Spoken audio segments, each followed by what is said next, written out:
Hey guys, this is Nouri and you're locked into Media Spotlight UK. Ooh!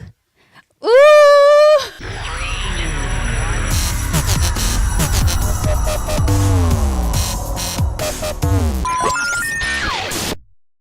This is Billz for Media Spotlight UK, and we are in a very, very different location, so to say.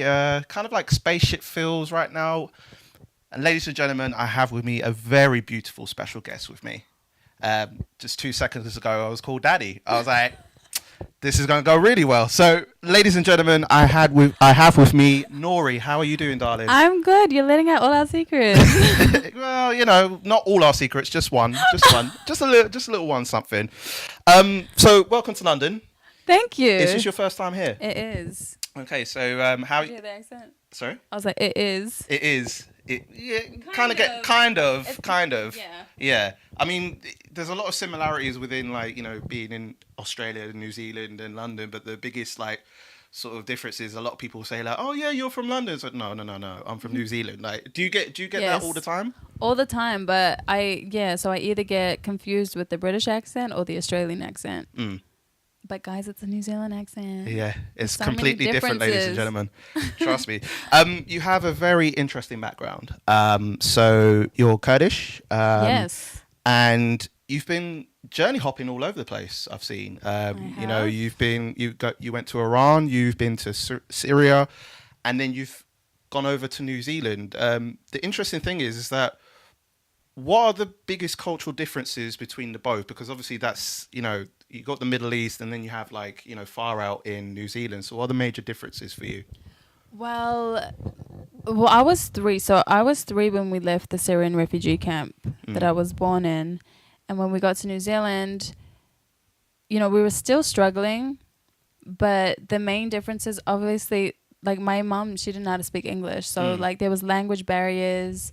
There was cultural differences. You know, we were very conservative. And, you know, my mom didn't know how to address both or, like, explain both to us. So we were kind of confused about, you know, how we're supposed to be, or it was just a very confusing time. So yeah, when you think about, like, differences like that, it was those types of differences. So jump into New Zealand now. Like, why New Zealand specifically? Because that's to me, it's a beautiful thing, but it's also a random thing as well in my eyes. Like, why New Zealand specifically?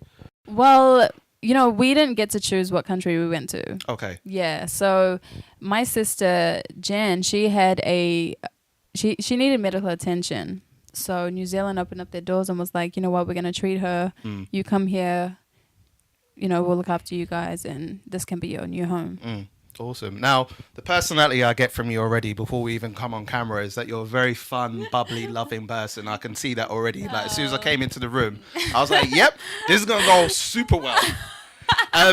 Was this, like, through growing up, was this like a building development, like, you know, growing up and, you know, being exposed to different things? Did that allow you to bring out more of your personality over time, or have you always been this way? Well, I think I've always been this way, but it takes certain things to bring it out.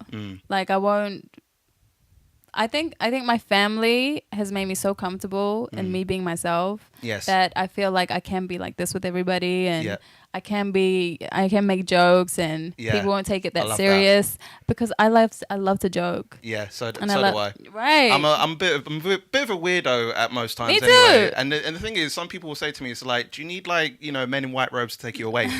At times, I do get that, and, like, when I have my moments, it's like, I will flip out. Me too. No, me too. I swear, I'm exactly the same, and it's so much fun. Yeah, it's so much fun just being free and being yourself, because you're not trying to, you know, impress anybody. You're not trying to impress anybody. You're just yourself. Whoever likes you. If it doesn't.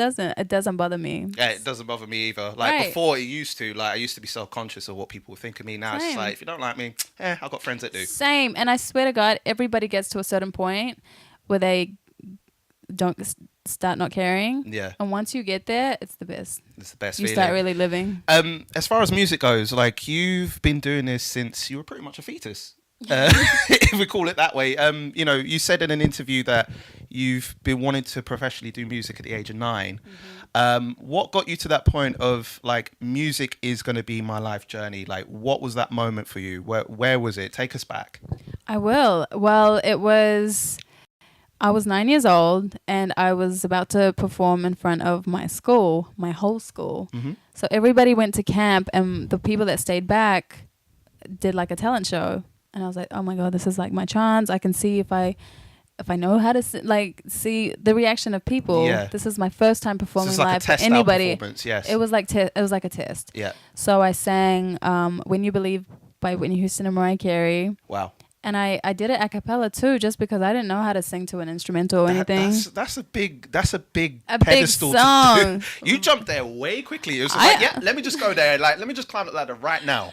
I'd love to jump in the deep end. That's literally what it is. Yeah. And I received a standing ovation after Wow. I sang. And that feeling is just what I crave every single day. And it's just what I always wanted to do, just because of the reaction that I got. I was like, wow. And I love doing it.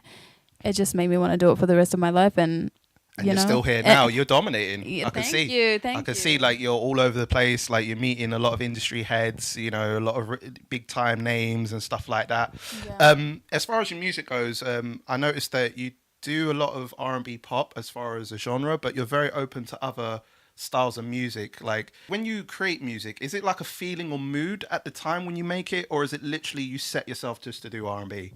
No, it's a feeling or a mood. Whenever I'm in the studio, somebody will play a beat and I will just come up with like a random melody or something. Something will come to me and I'll just be humming and I'll be like, yo, I need to go into the booth. Like, let me put something down, and I'll just be mumbling. Oh, really? Yeah, I just mumble when I'm in the studio just to get like the melody down. So I'll be like, and sometimes it'll be like a trap melody, and my manager's looking at me like, "What are you doing?" And I'm like, I just need to let it out. Let me get it out. I can see why you get there's a method to your madness. Yeah, and it works out for you. It does. You released Where Do We Go From Here? Debut single. You contended with Ariana Grande for the #1 New Zealand chart. That's amazing. It's crazy. How did it feel to know like a massive celebrity that's known in the industry and you managed to beat her in those charts? You know what? It's the best feeling, because I went to the States to put myself and compete with these people. And as great friends as, the people that created Ariana Grande's song, Thank You Next, are like, to me, they're my good friends. It was so good to be able to be put up against them, because they've had way more experience than me. I've just released one song, and for me to be up there this soon, I was like, this is just crazy. You know what? I think I just celebrated by working more. Okay. I was honestly like... So you didn't get a moment to go like, yeah, let's have some bubbly, let's have it. No, you literally carried on working. I just carried on working. Wow. So your work ethic's crazy. It has to be. In this music industry, it literally has to be, because I can't go to sleep at night knowing someone's working 10 times harder than me. Wow. I love your vibe, man. Seriously, I love your vibe. Listen, you make me want to push harder more. Oh, that seriously, means so much to me. Now that you said that, I need to just stop being so damn lazy about this. Oh, thank you. That means so much to me. But no, it is. It's like that. It's a mad one here. So, coming from, Kurdistan, and having, gone to LA and New Zealand and, meeting a lot of industry heads, like, how does it feel to now be kind of in the limelight and, have a lot of like big name peers like respect you for the craft that you're doing at such an early stage in your career? You know what? I'm speechless when it comes to that, because I look up to these people, and for them to look up to me is crazy, or just even commend me for what I'm doing and where I've come from and where I am now. It's amazing. And being Kurdish and, having my, being born in Syria and everything like that, through music, it's made me realize how important what I'm doing is, and that I am a voice for my people at the same time. So, I just recently realized this, and I say this all the time. It's bigger than music for me. It really is. Music is honestly what I love to do, and it's an outlet for me. But my bigger purpose in this is to be a voice for anyone that doesn't have one. Wow. Yeah, it has to be. And It's crazy, but I realized that through music. So if I didn't do music, I wouldn't even be in this position to be able to do that. So it's crazy how life works. So there's a bigger picture to doing all of this for you. 100%. So are you going to be like performing in Kurdistan in terms of like, you know, have like a main show centered around you for your people? Of course. they wanted me to do that now. But I'm just trying to release a few more songs and, you know, have like a full set ready for them. Yeah, because I don't want to go there and just give them one song. They deserve more. Who would you like to collaborate with most? Because I've seen in an interview that you're inspired by Ariana and Adele, you know, two massive popular names in the industry. Who would you most like to be there with and go like, yo, I'm working with you? That's who I want to be around. Out of the two? No, just anybody? In general, yeah. Oh, there's so many people that I would love to do a collaboration with. But I would love to do a collab with Drake. You know what? He's the biggest rapper in the game. He's so amazing. He's so diverse. It just makes sense to even like do a collab with him. And not to mention with Drake, like he's very cultured with you know, not only in Canada but also the UK. Like he works with a lot of UK artists. He's just done like a Netflix series like Top Boy with some of our UK grown as well. So see, I love that. It's just a case of like it fits. It does. It really does. And you know what? I commend him because he puts a lot of people on like that are trying to make it out, and he really does do that. So I was just like, you know, you could tell that he's got an amazing personality and just that vibe in the studio working. Well, I mean, not as close to mine, but I mean, you know, he can come close. Be in the studio as well, though, so it's just going to be a vibe. So what's the future looking like for you? Because, you know, obviously, you know, dominating #1 in New Zealand's charts, having a debut single out there and, you know, all over the gram, like, you know, a lot of industry heads, like, what's next for you? What can we expect? Firstly, thank you. You're going to expect a lot of more songs being released. My new single, Favorite Goodbye, is out now on all DSPs. Nice. All digital platforms. But yeah, this one is about, you know what? It's about that one person that you love to hate, but you always seem to go back to, and it's just that never. I've had some of those moments in my life, and yeah. Once I did that, and I regretted it, and I never done that ever since. Really? No, I realized I just got to move forward, like whatever the situation. Sometimes you have to. Sometimes you really have to, but sometimes, honestly, and I know some people, including myself, that it's just been like a cycle, and it's just really? You know, you hate them at one point, but there's just that one person it's like, oh my god, I hate you. You're such a bad person. I love you. Literally. Yeah, is it literally that? So, I mean, because off camera, you gave me like a really bubbly vibe. So I just wanted to find out a few quick things. Like, so, what's the weirdest thing you've ever done? The weirdest thing I've ever done. Oh my god. Is there like a funny moment where you tripped over yourself, or like you just laugh so much where people just look at you in a different light, like what? Like really? I've got weird dance moves. I'm gonna say that. Oh really? Yeah. No, I can't dance to save my life. Kind of me. Like if someone teaches me how to do it, I'll do it. Right. But the stuff I make up, oh no, you don't want to see that. I mean, I can work with you. So like, what sort of dance can you? I'm not even standing up, but like. No, it's fine. It's okay. So it's like kind of like the Carlton dance. It's like. I used to watch Fresh Prince back in the day, so I know. Like, I used to do that. That was like some dance moves as well. Like, you know, like the Fortnite dance as well. Yeah. Oh my god. Like, yes. But I can't do it that well because like the other day I went to a show and literally like I was just hopping around and stuff, and some of the people were just gassing me. I was like, "Hey, Joe!" I'm like, "Guys, are you serious?" Oh my goodness! Wait, you said Fortnite. Do you play Fortnite? I don't as a guy. I know the dance. I know the dance. I've seen a lot of YouTube stuff, but I'm not really a Fortniter. But I have done the dance before, so. I'm secretly judging you, but it's alright.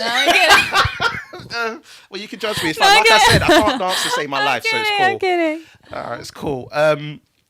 What's the ultimate hotspot you want to go to in the world? Hotspot? Mm-hmm. What does hotspot mean? As in, like, you know, what's your ultimate like country that you want to go to that you haven't been to yet?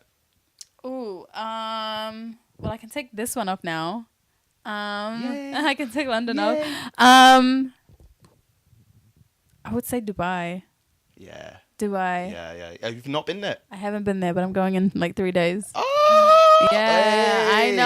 I have to go there. You know, I didn't even know my song was like That popping in that Dubai. popping in Really? Dubai. Yeah, I didn't know. Hey, listen, you got to get PAs, man. Let's get popping, man. Get, you know what I mean? Dubai, like, you know, Nouri over here. Right, You know what I mean? right. No, it's crazy. You know, we heard from a friend that actually manages Little Pump. Oh, really? He was in Dubai and was like, "Yo, who is Nouri?" And like, her song's playing everywhere. It was in the club, and he was They're like, saying she's popping. "Yeah," and he was like, "It wasn't even the fact that they were playing a song; it was the reaction." Yeah. So to hear that, I Yeah. was like, "Wow." All right. Well, in 3 days you're gonna dominate over there. Wow, I was like, I can't wait to go there. So yeah. Trust me. Well, Nouri, it's been an absolute pleasure to speak with Thank you so much for having me. If you can tell our audience where they can catch you on all the socials, tell them all right here. I will. You can find me on Instagram. That's where I post most of my updates. You're gonna find like updates, shows, new music releasing on @Nouri, Nouri, and also Facebook. I am Nouri. YouTube, which is Nouri.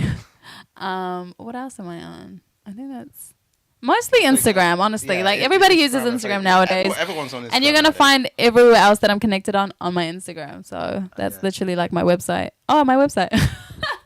There you go. I am Nouri.com. And just to say, honestly, like you are one of the most beautiful women I've ever seen. Oh Like, my seriously, god! like, I come in the room, I'm like, I'm trying not to let my jaw drop. Like I'm That dead is serious. the sweetest thing. I'm dead serious. Oh my god! Thank you so much. That honestly is. Thank like you. all I need to do is just make a twin of you and keep you over here. That's what I want to do. Oh, you just put a ring on it. No I'm kidding. Clone. Hello. Trust me. Yeah. You can't make two of me, baby. Yeah, No. but well, you can call I'm me kidding, daddy. huh? You know what I mean? I'll be your papi. You know what I mean? Anyway, we'll talk off camera about this. All right, I think we need to go now. This is Billz for Media Spotlight UK with the beautiful Nouri. Thank you. And catch her soon. A lot of new stuff in the pipeline. Make sure you check her out in Dubai as well. A lot of stuff coming. And we're out of here. Peace. Peace.